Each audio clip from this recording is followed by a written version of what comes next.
eternal, right? And Muslims, they see that we're finite creatures. I mean, Muslims see that we're one, so it's not possible for us to be three in one, right?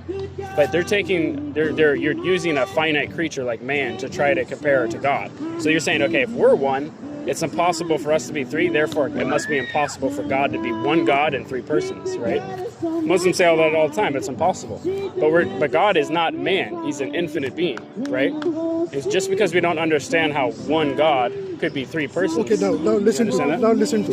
Yeah. When we talk about the religion, we need to be precise when we talk about the religion. Yeah. Because these are not stories, this is religion, okay? Yeah. Very important. Yeah. When we talk about the religion, we discuss the religion, we need to be logical and to the point and precise. No, but the Bible's a spiritual book. Okay, I understand. We can't always... It's okay. Logic applies to a certain extent. Okay, yeah. You know? Generally, I'm saying, when we talk about the religion, we need to be precise, we need to be logical, okay? Yeah. And we need to be to the point. Okay? Well, let me ask you this. So No. the Bible does insist that God is one God, with three persons. Just a minute. Let me just ask you this real fast. Just a minute. The Bible insists that God is one God but three persons. Is the Bible wrong? Is it Bible doesn't incorrect? say this thing. Yeah? It doesn't say anywhere, no. Okay, so in Genesis, God said, "Let us make man in our own image." What is the us? You got to answer that. Huh? What? In Genesis, God said, "Let us make man in our own image." Who is the us? Okay. Now you got to explain that before you move on. Okay.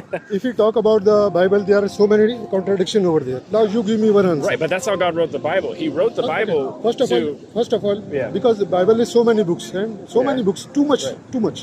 Well, no, So but here's the thing. we The can't- Bible, God tells you that in the Bible that God wrote the Bible to hide truth. Okay. So people would not understand it. That's why Jesus spoke Just in a minute. parables, right? We just talk a basic thing. What is the basic thing? You believe Jesus crucified. You believe in that crucifixion. Yeah, Jesus crucified. And he yeah. came alive after death. Yeah, but he actually reteaching Christ paid for sins at the foundation of the world. Just a minute. I The know that. cross was a demonstration. The question is that Yeah. when Jesus was crucified Yeah. and he was like buried and Yeah. he came to life after 3 days. Yeah. Okay. Yeah. You believe in that? Yeah. Okay. No, when Jesus died, he went immediately to heaven. His soul, remember he told the thief on the cross, he said, "Today thou shalt be with me in paradise." Okay. Jesus' body was in the ground, but his soul went to heaven. Okay. No problem. Jesus' soul didn't die. No problem. Right? Okay. When Jesus, I know Muslims like to say, they're like, how could God be dead? Well, Jesus' soul went to heaven. He's Okay, not dead. but there is other question. It says The body. question is that when Jesus was crucified, Yeah.